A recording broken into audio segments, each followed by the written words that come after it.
solamente atribución del INE, respecto a de que faltaron 5 habitantes para que se determinara que es una comunidad indígena, ya no lo es. Porque en esa parte de la norma, al menos en la cuestión de la autoridad electoral en las últimas revisitaciones para el próximo año, ha sido bien cuadrada. Faltan 5 personas para determinar que es una comunidad indígena y dice no, porque faltaron 5. Entonces la sala que ha dicho no, espérate, son 5 y por eso no vas a afectar y si ves de esa manera considerarlo indígena. Entonces ahí hay que ver, les digo, la cuestión casuística, hasta dónde alcance a estirar la cuestión de la norma interpretativa para que nos pueda haber una viabilidad a partir de una eficacia, sobre todo en esa parte. Pero les digo, sí es muy complicado, les digo, no es nada más, ahí cuando se ha discutido, efectivamente, esa es una labor, como insisto, la propia autoridad administrativa nacional, con las comunidades indígenas, deben ponerse de acuerdo a celebrar la cuestión de la consulta, al efecto de que sea útil. ¿Para qué? Para que no haya una afectación respecto a la cuestión de los derechos que les corresponden y se están reconocidos a nivel convencional. Pero sí es un gran reto que nuevamente se ha puesto a discusión a partir de este año. Esa es la cuestión del derecho a la consulta en el contexto del ámbito de las felicitaciones. Antes no estaba puesta a debate. Ahora ya se ha ido avanzando prácticamente en esa circunstancia.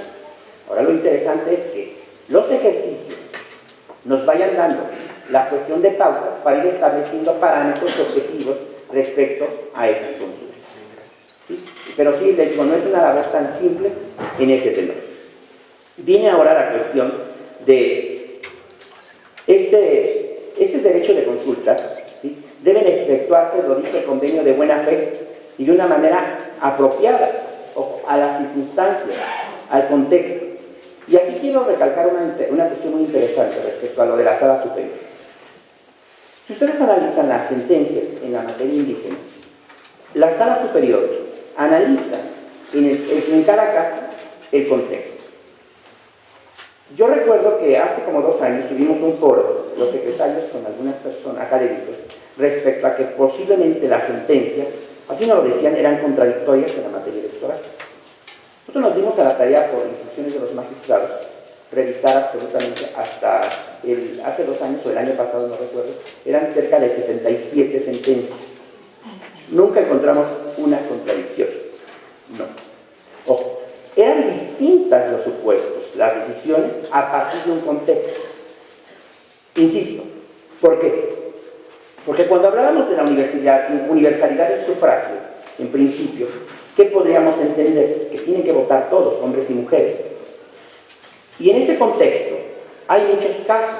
Hay en unos donde se ha dicho sí participan las comunidades, hay otros donde no participan las comunidades, digo como comunidades como tenencias, se dan de cuenta, y hay otros donde no participan las mujeres, o no participan los mayores de 65 años. Y dirán, bueno, ¿por qué dicen en unos que sí y en unos que no? Les pongo un ejemplo claro. Tratándose, no recuerdo los nombres, porque son bastantes, pero en diversos casos, nosotros no encontramos ninguna contradicción. Lo que sí encontramos es que, por ejemplo, cuando en unos se dijo sí y en unos se dijo no, atendió a razones muy específicas. Por ejemplo, en la cuestión de la universalidad de los